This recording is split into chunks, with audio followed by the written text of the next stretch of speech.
एक सेठ था, रात को 12 बजे सो रहा था। एक सपना आया सेठ को। रात को 12 बजे उसके सपने में लक्ष्मी आई। लक्ष्मी ने कहा, सेठ 25 साल से तेरे साथ हूं, अब मेरा मन है कि मैं किसी और के घर चली जाऊं। सेठ ने कहा, लक्ष्मी पागल हो गई, तेरे कारण मैं सेठ हूं, तेरे कारण मुझे जय जिनेंद्र है, तेरे कारण मुझे लोग राम राम करते हैं, तेरे कारण लोग दुआ सलाम करते हैं, तू चली गई तो इस गांव में मुझे कोई पूछने वाला नहीं। लक्ष्मी ने कहा, देख सेठ, मेरा स्वभाव चंचल है, आज तेरे पास हूं, कल किसी और के पास चली जाऊंगी। मैं स्थायी नहीं रहती हूं, मैं चंचल हूं। कभी देखा आपने सरस्वती और लक्ष्मी, दो देवियां, सरस्वती की तस्वीर, सरस्वती हमेशा बैठी है, कभी खड़ी फोटो नहीं बनती है।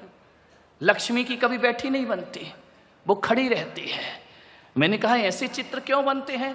सरस्वती कहीं भी देखना वीणा लिए आसन लगाए बैठी है, लक्ष्मी खड़ी है। मैंने पूछा ऐसा क्यों है?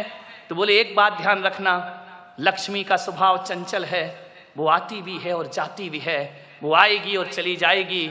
सरस्वती का स्वभाव थोड़ा अलग है, एक तो वो आती नहीं है और आ जाए तो फिर छोड़कर कभी जाती नहीं है। ध्यान रखना। आपने ये तो सुना होगा कि कई लाखपति खाकपति हो गए, कई करोड़पति सड़क छाप हो गए, लेकिन कभी नहीं सुना होगा कोई ज्ञानी अज्ञानी हो गया। ऐसा कभी नहीं हुआ करता है। सरस्वती आ जाए तो फिर छोड़ करके जाती, वो बैठ जाती है। बहुत मुश्किल से मिलते हैं सरस्वती। ध्यान, लक्ष्मी तो कमा सकते हो, सरस्वती बहुत कठिन होती है। सेठ ने कहा कि लक्ष्मी तू सब कुछ कर ले, मुझे छोड़ के मत जा।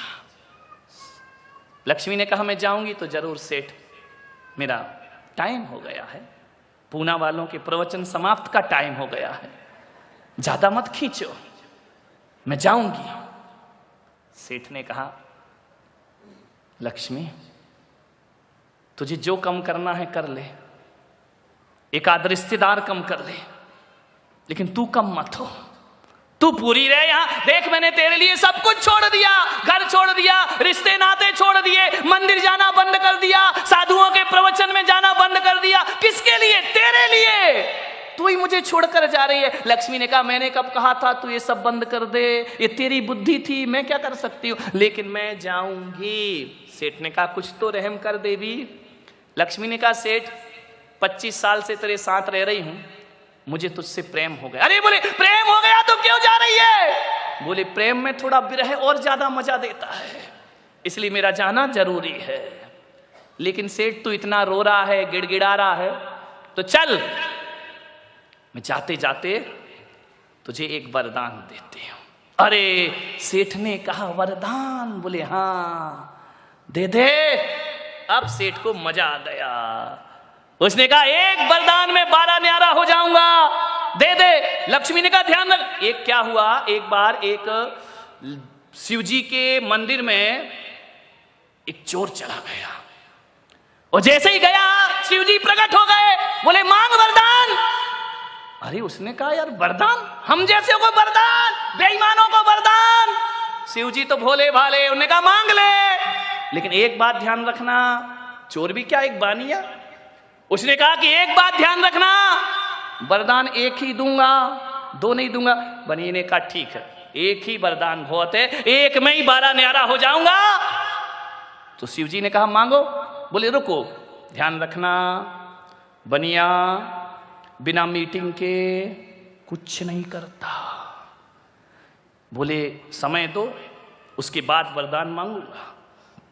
शिवजी ने कहा, दिया समय। बोले, 1 घंटे का समय दे दो, बिना 1 घंटे के समय के मैं वरदान नहीं मांग सकता, मैं घर होके आता हूं। शिवजी ने कहा, जा हुआ घर। घर गया, आंगन में बूढ़ी माँ बैठी थी, जन्म से अंधी थी बेचारी। उसने कहा, माँ शिवजी प्रकट हुए हैं, वरदान दे रहे। बोले, चल, तेरे जैसे बेईमान को कोई भगवान वरदान देगा? अरे बोले, दे रहे हैं, चिंता मत कर, एक सलाह दे दे। बोले, क्या क्या वरदान मांगू? माँ ने कहा, बेटा सही में प्रकट हुए? बोले, हाँ। तो बोले शिव जी से कहना मेरी माँ जन्म से अंधी है, उसको आंखें दे दो। अरे उसने कहा बुढ़िया 80 साल तो दुनिया देखी नहीं, 20 साल देख के क्या कर लेगी। अंदर गया, पत्नी से पूछा, शिव जी प्रकट हुए, बोल क्या वरदान मांगू। उसने कहा क्या वरदान मांगू, तुमको अकल नहीं है। 15 साल शादी को हो गए, बच्चा नहीं है, एक बच्चा मांग लो।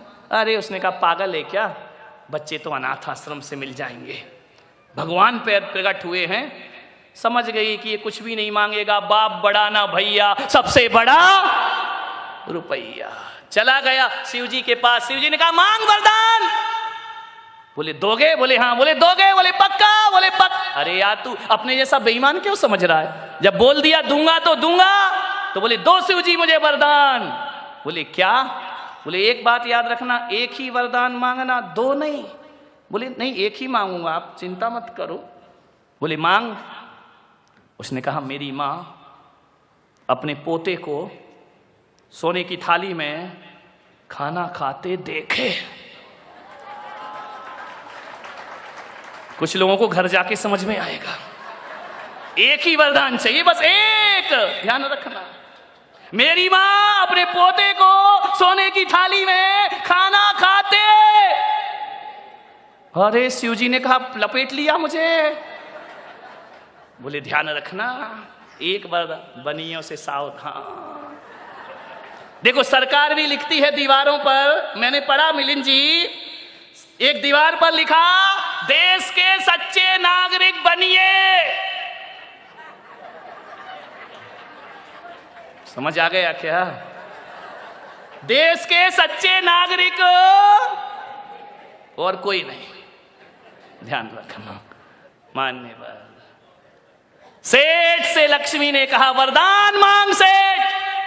सेठ ने कहा लक्ष्मी एक दिन की मोहलत दे दे। बोले दी, कल जाऊंगी, ध्यान रखना।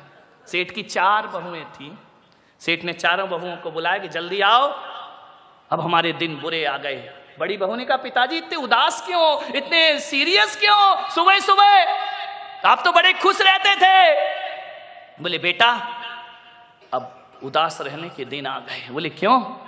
बोले रात को लक्ष्मी आई और वो कह रही है कि मैं तुम्हारे घर को छोड़ के, बेटा कल से अपने को कौन सेठ कहेगा, कल अपना क्या होगा, ये महल बिक जाएगा, ये भवन बिक जाएगा, सड़क पे आ जाएंगे, क्या करें पिताजी।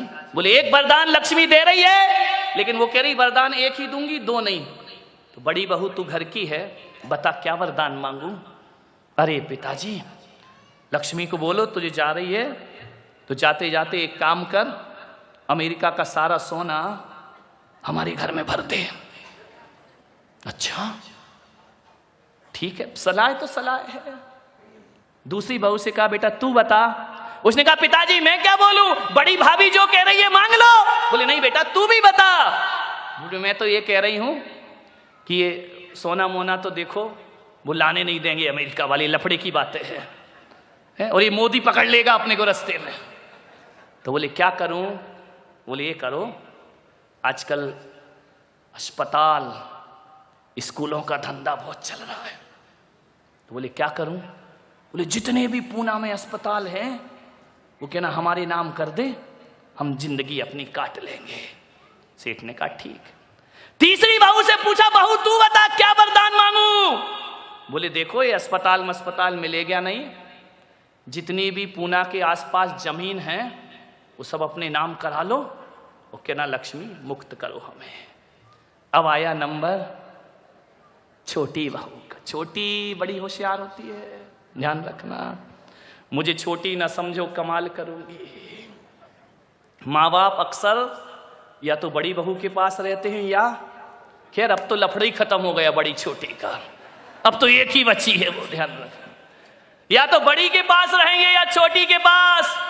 ट्रेन में देखना या तो इंजन महत्वपूर्ण होता है या गार्ड का डिब्बा, बीच के डिब्बे तो बेचारे यहाँ वहां होते रहते, इधर जाना उधर जाना, कीमत उन्हीं की है। अखबार में या फ्रंट की कीमत है या बैग की, बीच का तो भर दिया जाता है, ध्यान रखिए। बीच वाले देखो नाराज मत होना। अब क्या करो, ये माँ बाप की आदत है, मैं क्या करूं। विचार। छोटी बहू ने कहा पिता मुझसे सलाह मत मांगो। बोले क्यों? बोले मैं छोटी हूं, मैं क्या जानूं। पिता ने कहा तू छोटी है तो क्या हुआ, तू इस घर की मेंबर है, सदस्य है, तेरा भी हक है, मैं मानूं या ना मानूं, सलाह दे। ध्यान रखना, जिस घर के बड़े बुजुर्ग बच्चों से सलाह लेके काम करते हैं वो घर कभी बिखरता नहीं है। और जिस घर के बच्चे ये संकल्प ले लें कि जब तक हमारे बड़े बुजुर्ग जिंदा हैं सारा फैसला लेने का अधिकार उनको है, वो घर कभी बिखरने नहीं पाएगा मेरे भाई। जिस घर में 2 आर्डर होते हैं, 2 आदेश चलते हैं, वो घर बिखर जाता है। ध्यान रखिए, एक आदेश होना चाहिए। छोटी बहू ने कहा पिताजी मैं कुछ नहीं जानती, मैं इतना ही कह सकती हूं कि लक्ष्मी से इतना ही कहना, मुझे ना पैसा चाहिए ना रुपया चाहिए। बोले पागल हो गई क्या, जिठानियों ने कहा। बोले भाभी 2 मिनट, मेरा नंबर है, आप बोली जब मैं कुछ नहीं बोली, मेरा भी सुन लो। हाँ बोले बोल, ज्यादा होशियार नहीं बनना। बोले नहीं, जाओ पिताजी लक्ष्मी से कहना कि तुम्हें जाना है तो जाओ, और कल की जाने वाली अभी चली जाओ। जिठानी ने कहा देख फिर तूने बेअकल की बात की, बाप बड़ा ना भैया सबसे बड़ा, और तू कह रही कि नहीं चाहिए पैसा। बोले भाभी सुनिए प्लीज, जाओ लक्ष्मी से कहना तुझे कल की जाने वाली आज चली जा, एक वरदान दे करके जा कि तेरे जाने के बाद हम चारों बहू बेटियों में प्रेम बना रहना चाहिए, पैसा नहीं प्रेम मांगे पिताजी। सेठ ने कहा अच्छा। रात को 12 बज गए, फिर लक्ष्मी आई तो सेठ मैं चलूं। सेठ ने कहा वरदान का क्या होगा। हाँ हाँ हाँ वरदान ले ले, बोल क्या वरदान चाहिए। बोले लक्ष्मी तू जा रही है। बोले हाँ। बोले जा। अरे लक्ष्मी ने कहा पागल हो गया, कल तो मेरे चरणों में गिर रहा था, रो रहा था कि मुझे छोड़कर मत जा। लक्ष्मी ने कहा इसी वक्त चला जा, इसी वक्त जा। सेठ ने कहा एक वरदान दे दे देवी। बोले क्या? तुझे जाना है तो जा, कभी मत आना, लेकिन जाते जाते वरदान दे कि तेरे जाने के बाद गरीबी में भी हम चारों बहू बेटियों में प्रेम बना रहे, इसके अलावा हमें और कुछ नहीं चाहिए। लक्ष्मी ने कहा एक बार और सोच ले सेठ। बोले सोच लिया। बोले सब चला जाएगा। बोले जाने दे, प्रेम होना चाहिए। तो लक्ष्मी ने मालूम है क्या कहा। लक्ष्मी ने कहा सेठ सोच लिया। बोले हाँ। बोले पक्का। बोले पक्का। तो चल सेठ, आज से मैं तेरे घर को छोड़ के कभी नहीं जाऊंगी। सेठ ने कहा ऐसा क्यों? लक्ष्मी ने कहा जिस घर में प्रेम रहता है वहां लक्ष्मी का वास हुआ करता है, ध्यान रखिए। और जहां प्रेम नहीं होता वहां निर्धनता होती है। सेठ ने पूछा लक्ष्मी तुम कहां रहती हो?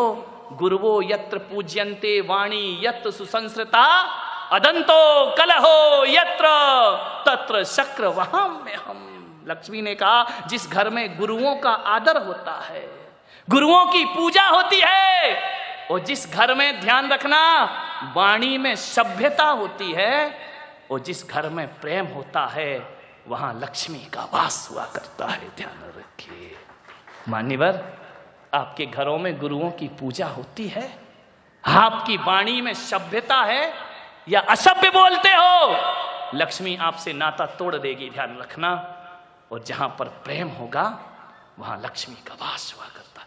आज के प्रवचन की 3 ही बातें याद रखना, गुरुओं की पूजा, वाणी में सभ्यता और प्रेम घर में हो वहां लक्ष्मी का वास हुआ करता है। सास बहू में झगड़ा हो जाए, हिंदुस्तान पाकिस्तान की बमबारी हो जाए, तू मैं हो जाए, लड़ाई हो जाए, शाम को कहना अम्मा जी अभी तो बोल लो। नहीं बोलोगी? कह देना अम्मा जी, नहीं निकल रहा मुंह से। अरे जय जिनेंद्र बोलो ना। आपके झगड़े हो जाए, विवाद हो जाए, कहना भाई साहब, जोर से बोलो जरा, खाना नहीं खाया है क्या? जय जिनेंद्र।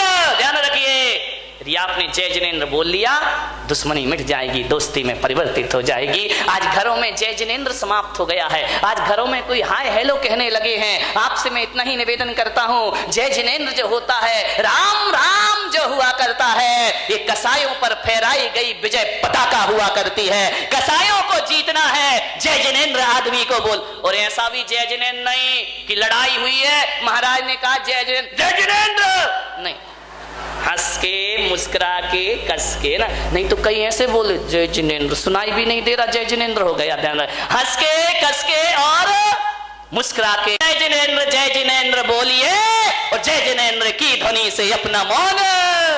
कितनी बहुएं नियम ले रही हैं कि हम अपने से घर में बड़ों को जय जिनेंद्र बोलेंगे। हाथ उठाओ जरा। हे भगवान, बाकी सब क्या करने? अरे राम राम बोलना, जो राम को मानते हैं राम राम बोले, जो जिनेंद्र को मानते हैं वो जय जिनेंद्र बोले।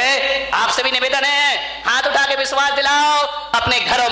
आदमी बहुत सीधा यहाँ का यार, महाराष्ट्र का देखो, इनने तो हाथ पूरे नहीं उठाए, आदमी ने फट से उठा दिए।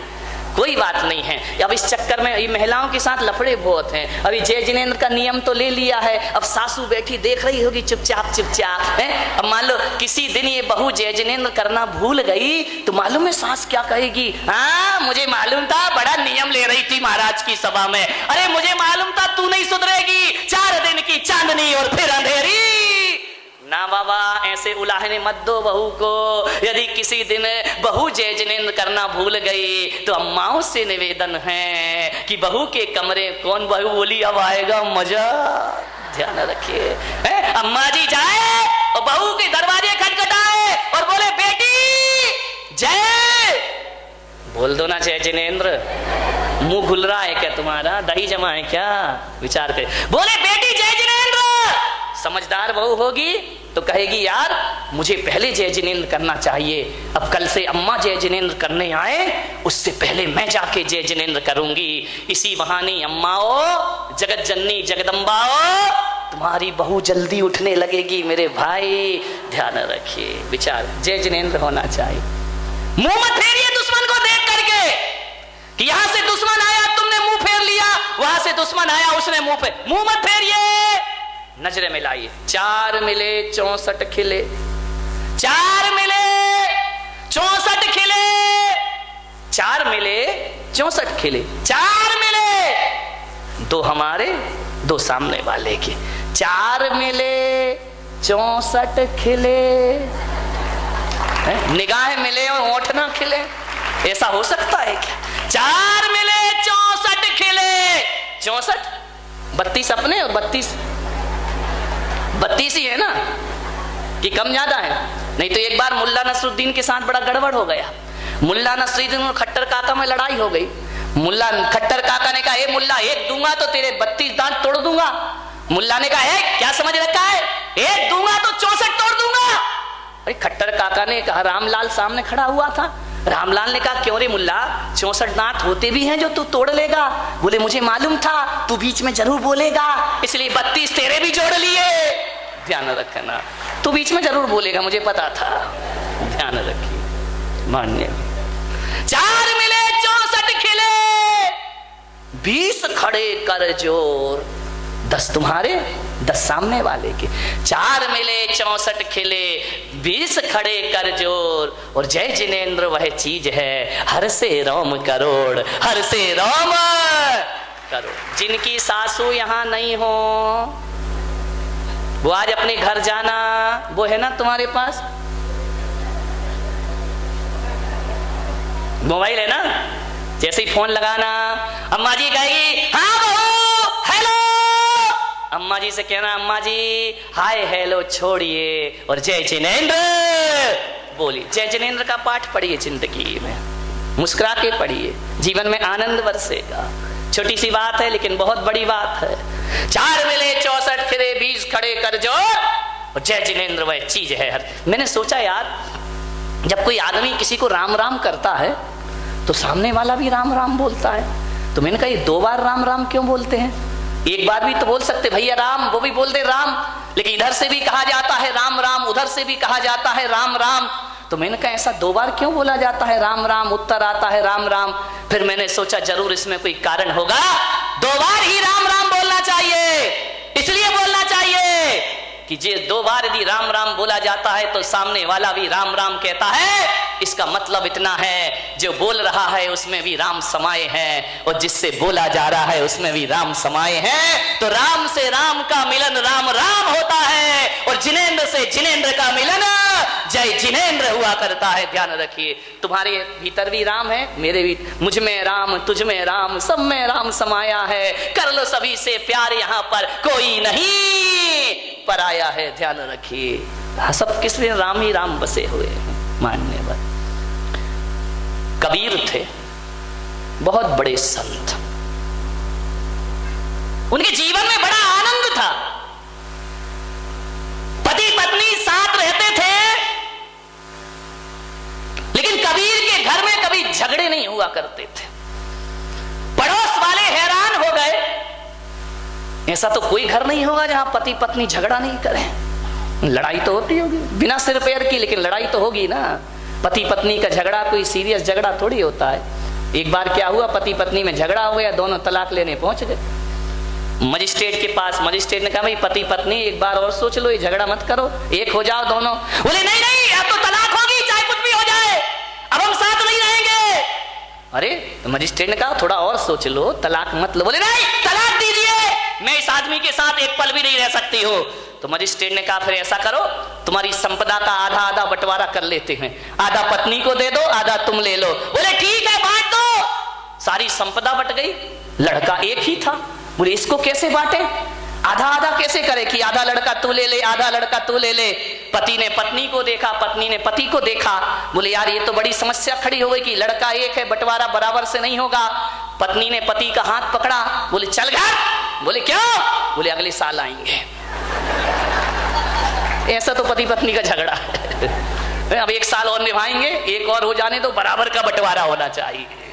तो पति पत्नी के झगड़ों में ज्यादा सीरियस मत होना, ये तो लड़ते भी हैं और मिलते भी हैं, चलते रहता है इनका। विचार करिए आप, ऐसा कोई घर नहीं है जिस घर में पति पत्नी में झगड़े ना हो। सब जगह झगड़े होते हैं, कबीर के घर में ऐसा नहीं था। बरसों से कबीर अपनी पत्नी के साथ रहता था, लेकिन कबीर ने कभी झगड़ा नहीं किया, पत्नी ने कभी झगड़ा नहीं किया। एक जिज्ञासु ने पूछा कि ऐसा कोई है इस धरती पर जिसके घर में झगड़े ना हो? तो कहा कबीर का घर ऐसा है जहां पति पत्नी कभी नहीं लड़ा करते हैं। जिज्ञासु ने कहा मैं चल के देखता हूं। जैसे ही पहुंचे कबीर के झोपड़े में, कबीर रुई धुनक रहे थे। कबीर से जुलाहा रुई धुनक रहे हैं। जाके जिज्ञासु ने पूछा कि कबीर जी, हमने सुना है कि आप पति पत्नी में कभी झगड़े नहीं होते। कबीर ने कहा यार लड़ने की क्या बात है, मुझ में राम, तुझ में राम, सब में राम समाया है। कर लो सभी से प्यार, यहाँ पे कोई नहीं पराया है। सब में तो राम है, लड़ना क्यों? बोली नहीं कबीर, कारण बताओ कि तुम दोनों में झगड़े क्यों नहीं होते? अरे झगड़े तो भाई भाई में हो जाते हैं, भाई बहन में हो जाते हैं, माँ बेटे में झगड़े हो जाते हैं, आप दोनों में झगड़े नहीं होते हैं? बोले नहीं, हम लोग कभी नहीं लड़ते हैं। कबीर से पूछा वो मंत्र बताओ कि हम भी अपने घर में ना झगड़े। कबीर ने कहा कि बैठो, आए हो, स्वागत है, बैठो मेरी कुटिया में। कबीर ने अपनी पत्नी को आदेश किया कि अरे भाग्यवान, सुनती है? दोपहर के 12 बज रहे थे। कबीर ने कहा लालटेन जला के ला।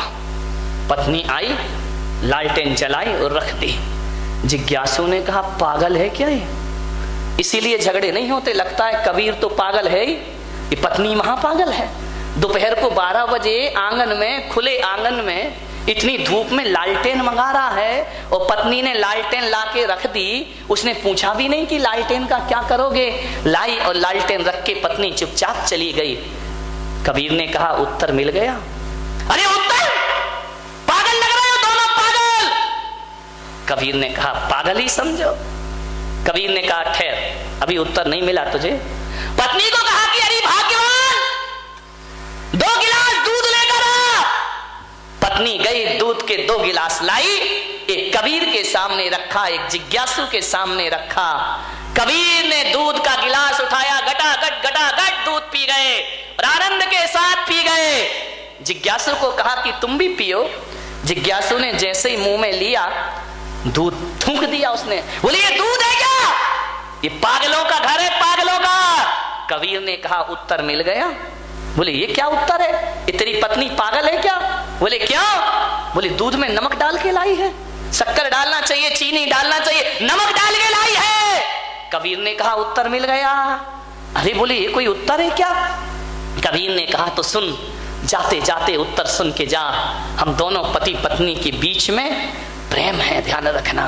हम दोनों पति पत्नी के बीच में समर्पण है, हमारे बीच में तर्क नहीं है। जब मैंने 12 बजे दिन में उससे लालटेन लाने को कहा तो पत्नी ने कोई प्रश्न नहीं किया, चुपचाप लालटेन रख के चली गई।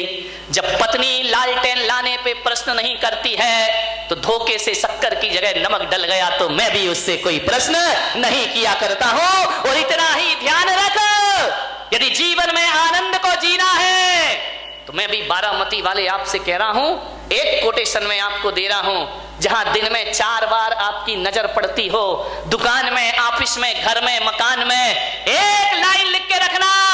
जहां दिन में 1000 बार देखते हो, वहां लिख के रखना, जहां समर्पण है वहां स्वर्ग है, और जहां तर्क है वहां नरक है। ध्यान रखिए, जहां समर्पण है वहां स्वर्ग है, और जहां तर्क है वहां समर्पण से बड़ा सुख जीवन में कुछ नहीं हुआ करता है। जीवन में आनंद को बटोरना है, समर्पण होना चाहिए।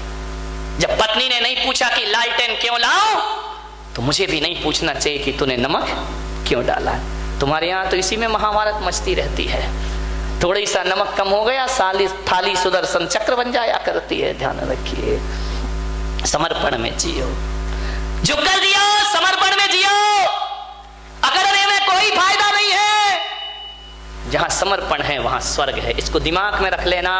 जब भी लड़ाई के वातावरण मिले, जब भी लड़ने झगड़ने की स्थिति पैदा हो, तो मेरी ये बात याद रखना, उसी समय आपको क्लिक कर जाए कि जहां समर्पण है वहां स्वर्ग है, और जहां तर्क है वहां नरक है। तर्क मत करिए ज्यादा, समर्पण में जी। एक गांव के गमारिया बाबा था। रात को 12 बजे अपनी झोपड़ी में बैठा था और अचानक चोर आ गए उसके घर में। अब जैसे ही चोर आए तो गमारिया बाबा ने कहा, कौन हो रे तुम? बोले हम चोर हैं। तो चोरों ने पूछा, बाबा तुम कौन हो? बोले हम भी चोर हैं। अरे बोले चोर चोर मौसे रे भाई। बोले तू भी चोर और हम भी चोर। बोले उन चारों चोरों ने कहा कि बाबा अब तो अपनी खूब जमेगी। अरे बोले बहुत जमेगी, तू भी चोर और मैं भी चोर। तो बोले क्या करें? बोले बाबा अब थोड़ी सी सहायता करो। बोले क्या सहायता करें? बोले मेरे साथ वृंदावन में चोरी करने के लिए चलिए। बाबा गमारिया बाबा ने कहा, चलो यार आज चोरी करते, मजा आ गया जिंदगी का। चारों चोरों को लेकर गमारिया बाबा वृंदावन पहुंचा। एक गोपी के घर में घुस गए। जैसे ही घुसे, सामान इकट्ठा किया, बांधा, पूरे आभूषण कपड़े बांध बूंद के तैयार। जैसे ही तीली जलाई, माचिस जलाई, एक ढोलक रखी हुई थी। गवारिया बाबा ने ढोलक उठाई और ढोलक बजाना शुरू कर दी जोर जोर से। अरे चोरों ने कहा, तेरा सत्यानाश हो, मरवाएगा क्या तू? ढोलक काय को बजा रिया है? चोरी कर रहे, जरा सीरियस रहे, गंभीर है। अरे वो तो अपना बजा रहा है, मैया मोरी मैं नहीं माखन। अरे इसने कहा, यार ये मरवाएगा ये गंवारिया बाबा। ये जोर जोर से ढोलक बजा रहा, नाच रहा है गंवारिया बाबा जोर जोर से। आज मिल गया, आज मिल गया। अरे गांव के लोग उठ गए। 12 बजे रात को इतनी जोर से ढोलक बज रही है। चारों चोर भागे पोटली लेकर के। गांव वालों ने पकड़ा, इतना मारा चोरों को, इतना मारा कि चोरों की कमर टूट गई। लोग अंदर आए कि ढोलक कौन बजा रहा है। लोगों ने कहा, गंवारिया बाबा तुम ढोलक क्यों बजा रहे हो? अरे बोले मिल गई तो बजा रहा हूं, मेरे को तो आनंद ही आनंद है जीवन में। बोले ढोलक क्यों? बोले वो 4 चोर आए थे। बोले हाँ। तो बोले तुम क्या कर रहे थे? बोले मैं भी चोरी करने आया था। और तो ढोलक काय को बजा रिया है? अरे ढोलक देख के मैंने सोचा यार हरि का भजन कर लूं, भगवान का भजन कर लूं। तो बोले ढोलक बजा रहे, तुम चोरी करने क्यों आए? बोले वो 4 चोर क्या चुरा के ले गए? अरे बोले आभूषण ले गए, कपड़े ले गए। अरे गंवारिया बाबा ने कहा सत्यानाश मेरी बुद्धि का, रात को 12 बजे 4 चोर आए तो मैं समझा कि वृंदावन में चोरी को कह रहे हैं तो शायद माखन चोर आया होगा, इसलिए मैं उन चोरों में शामिल हो गया। ध्यान रखना, मैं तो माखन चुराने आया था कि हरि की कृपा बरस गई, हरि आए हैं और कह रहे हैं कि चलो बाबा माखन चुराने चलते हैं। ध्यान रखिए मान्यवर, सोचिए, ये आनंद है जीवन का। उदासी जिन चेहरों का श्रृंगार करती है, उदासी जिन चेहरों का श्रृंगार करती है, मक्खी भी उन पर बैठने से इनकार करती है। ध्यान रखिए।